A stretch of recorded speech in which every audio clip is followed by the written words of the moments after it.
So guys, what's going on? Welcome back to the channel and welcome back to a new video. The Premier League is back this weekend and there's no more international breaks until March.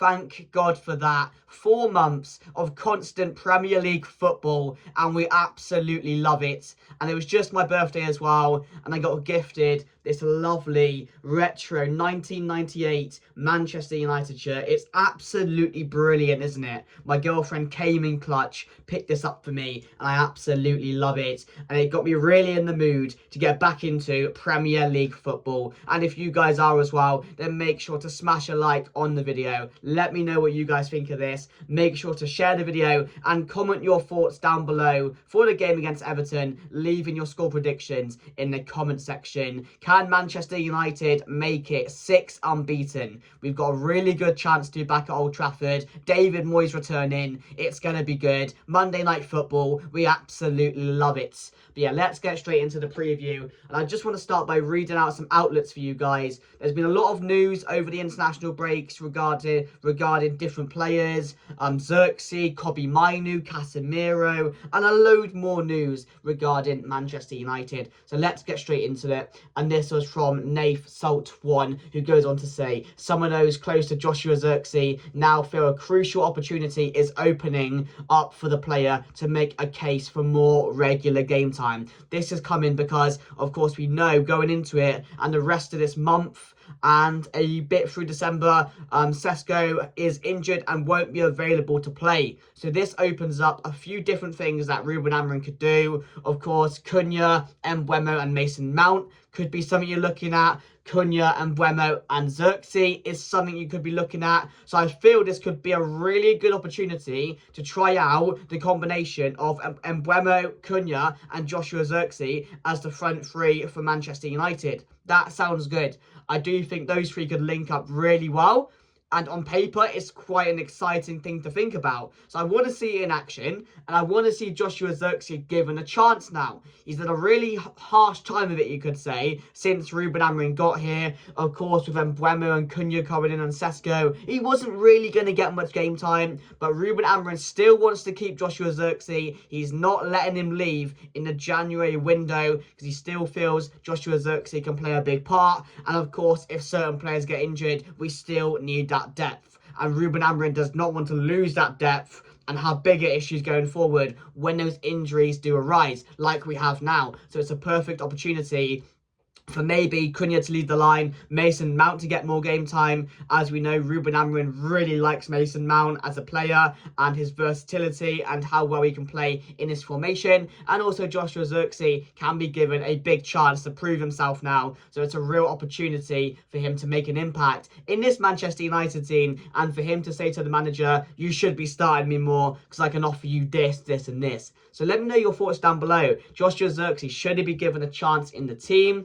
There was some more news coming out, and this is also from Nathan Salt, who goes on to say, senior figures at Manchester United do not believe Elliot Anderson, Adam Wharton or Carlos Baleba, players at Manchester United are being heavily linked with for the summer, are likely winter window transfers, but more of a low-cost option could be João Gomez, who over the transfer window, over the international break, Manchester United have been linked with as well. So that can't be ruled out going into the January window, where Manchester United could pick up a player if available. But we know from other outlets coming out, Manchester United are not going to be doing much business in the January window, as we've been told. So I mean, don't expect too much in the window coming up in Jan, including recruitment and, you know, building up this team even more, because it's not going to be an option. And the January window is never really an option for a lot of teams as well to get in those big players. So Adam Wharton, Elliot Anderson, Carlos Baleba, a player Manchester United have been heavily linked with as well, can't be ruled out for the summer, but won't be available really for purchase in the January window. But João Gomez is a player I think Manchester United could really look into if we were being serious about this transfer, as a player to come in short term until the summer, maybe even, you know, put his claims into making long term in Manchester United's team. So let me know your thoughts about that, guys. João Gomez from Wolves, a very technical player who again is not going to be at Wolves much longer the way they're going. So it could be a sensible pickup to make, and he could be making an impact in this Manchester United team in the future. Who knows? But yeah, I do think that could be a really good option to bring in January if we can get it done. Again, some more news about Elliot Anderson. Manchester United and Newcastle are strongly interested in Elliot Anderson. Forest will not consider selling him in January, and his place could move to about 100 million after instalments. So again, a massive price for a player of Elliot Anderson. And yeah, this was what I was talking about just a minute ago. Rob Dawson, Manchester United have no plans to add to Ruben Amorim's midfield options in January. Just like I mentioned, the club are determined to hold out until the summer when they will be available to pursue their top targets. So the summer is going to be a big one for Manchester United. Let me just tell you that now with the midfield department. So that's mainly all the news we got. We got Casemiro, some news on Casemiro, where if he does stay, Ruben Amorim wants him to take a pay cut. Otherwise, I don't think he will be staying. That's the only way Casemiro will be able to stay at Manchester United. He's been really good for us as well, so I do want him to take that pay cut. But at his age, I don't think he'll do that, to be honest with you guys. He's at an age where, yes, he's probably got millions and millions and millions in the bank, but he's still a high-valued player. Like, he can still play in the Premier League, as proven so far this season. He's been arguably our best player. Like, he can easily play in any of the teams in the Premier League at the moment in the midfield. So I do think he could be an option to keep. I would want to keep him. The way he's playing, I just think he's too crucial for us. His experience, his versatility, and just his know-how of the game. So I mean, I hope he does take a pay cut, but again, should Manchester United be looking for longer-term options in the likes of Elliot Anderson, Carlos Baleba, etc.? Yes, we should, because we've seen this before. Casemiro has played a lot of good games. He's had a good season, and the next season he's gone to shit. So I mean, and his age as well. He can't be seen playing Casemiro long-term in a Manchester United squad. It just doesn't add up to me at the moment. So, I mean, at the moment, I want to keep him because he's playing superbly well. He really is. And I didn't think he would get back to this level that he's playing at, but he's been immense. And some last news on Kobbie Mainoo is very interested in joining Napoli on a straight loan with no buy option. This was from Fabrizio Romano. He wants to succeed at Manchester United, and United have never considered letting him go to leave the club permanently. As we know, Kobbie Mainoo still wants to move in January. His game time's not increasing, so I don't blame the lad, really. It's a shame. It is a massive, massive shame, because we know the talent, we know the qualities Kobbie Mainoo has in this game. We know that from when he's played last season and how crucial he was in the team. I mentioned it last season. He looked like the experienced one. He looked like the player that has been playing for 2 or 3 years at the top level, the way he was playing for us when he was playing games constantly and frequently. But I mean, the treatment of Kobbie Mainoo, it's been disgraceful, nothing but disgraceful, and we have to say it. I mean, I don't want to go at Ruben Amorim because I think he's turned it around. He's stabled Manchester United. The stability is there. 5 unbeaten, performing well. We're looking good at the moment, but some of his decisions, you have to question them at times, and this was one I have questioned about Kobbie Mainoo and not allowing him the game time a man like Kobbie Mainoo does deserve with the talents he has in this game. So I do expect him to move in January because game time is not increasing, but whether he goes Napoli, another team in the Premier League, which I don't think he will, of course, because he's got to be loyal to Manchester United, but yeah, I don't think he will stay.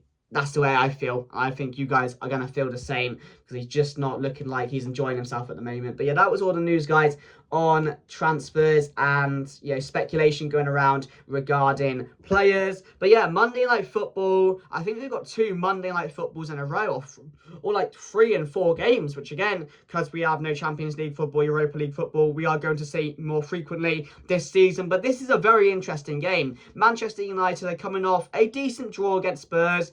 As I mentioned in my reaction for that video, we should have won that game. We should never have been in that position, but to fight back, the resilience to score at the end, just like we did against Forest, to come back in that game as well. This is the changes we're seeing with Manchester United. We mentioned mentality, we mentioned the resilience, we mentioned not giving up, heads not dropping. They certainly have not done that, and that's a major positive because we weren't seeing that last season. But going into the game on Monday, Old Trafford against Everton, David Moyes returning, it looks a great opportunity for Manchester United to extend that unbeaten run and hopefully pick up another 3 points. We're above Liverpool in the table. Who would have thought that? Manchester United being above Liverpool in the table game week 10 or whatever it is, 10, 11, 12, whatever it is. Who would have thought that? We're in a decent position for top 4 at the moment. That should be a real aim now this season from where we are. I think from like 3rd to like 10th, separated by like 2 or 3 points. It's amazing. It's like a championship table. So Manchester United should definitely be looking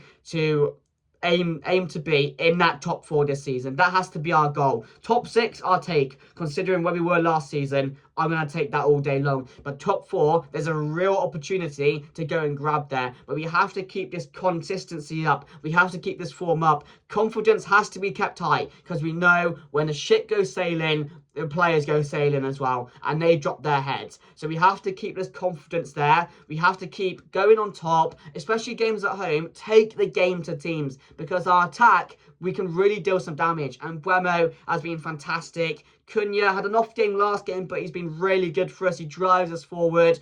I mean, Casemiro in that midfield, I've talked about it already. And now we're going to see some surprises with either Joshua Zirkzee getting some game time or Mason Mount. Or what does Ruben Amorim do now Sesko is not available?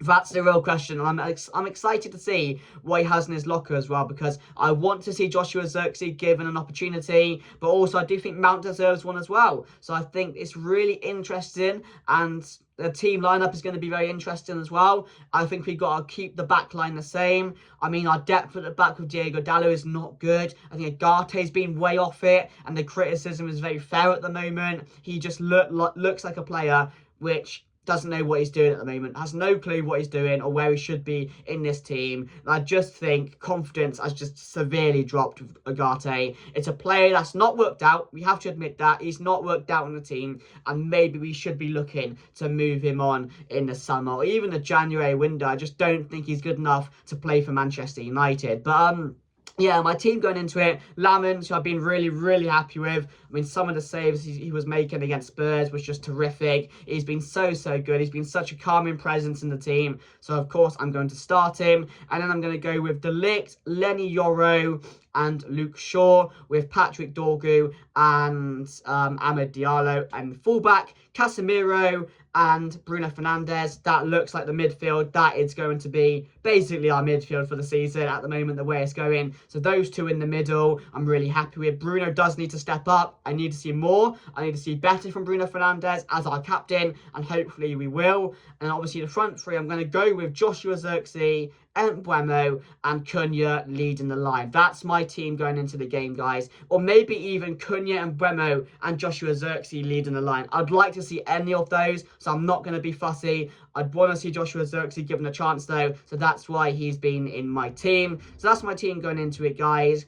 I'm excited for it. It's good to have Premier League football back. Everton, they're going to cause some problems. They don't have the best attack, but James Garner in the middle, Dewsbury Hall, they're really a driving force for Everton in that midfield. Jack Grealish as well is always a danger, looking like he's back to his best at Everton. And they've got players which can hurt us, of course they do. And they're in good form, they're playing well. David Moyes has just done a really good job there, and he has to be applauded for it. Like, what a turnaround they've had from potential last season and the season before that. So it's going to be dangerous. It's going to be a difficult game, but I feel Manchester United have way more than enough to go and get a result in this game and keep the unbeaten run going. So I'm going 2-0 to Manchester United. Keep it comfortable, and yeah, we'll see what happens in the game. But 2-0, I'm confident going into it. Let's keep this run going. Keep confidence high. Keep morale high.